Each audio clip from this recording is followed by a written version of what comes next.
మనము పని చేయాలి. సూర్యుడి యొక్క వెలుతుర విశ్వమంతా ఉంది. మనము తిని ఇంట్లో ఉండి ఏం పని చేస్తాం? ఏం పని చేయాలి. కాబట్టి మనము పని చేయాలి, ఏది రాదు. కాబట్టి కష్టపడండి.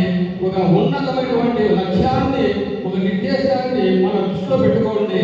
దాన్ని మనము సాధించేకి మనం ముందుకు పోవాలా. అప్పుడు నీకు రిజర్వేషన్ అవసరం లేదు, ఏది అవసరం లేదన్నమాట.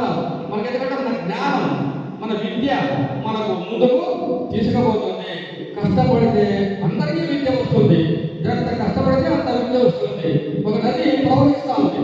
ఒకరు చెంపెట్టుకొని పోతారు, ఒకరు గ్లాస్ ఎత్తుకొని పోతారు, ఒకరు కడవ ఎత్తుకొని పోతారు, ఒకరు బాణ ఎత్తుకొని పోతారు.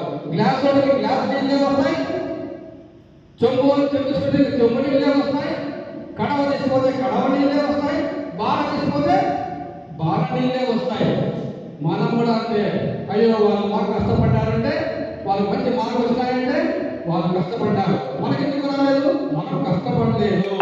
మనం ముందుగానే ఒక ప్రీ ప్లాన్గా ఒక అరేంజ్ చేసుకొని మన భవిష్యత్తులో ఇప్పుడే మనము ఏ తీసుకుంటారో అది మీ యొక్క భవిష్యత్తు నిర్ణయిస్తుంది. ఇంతవరకు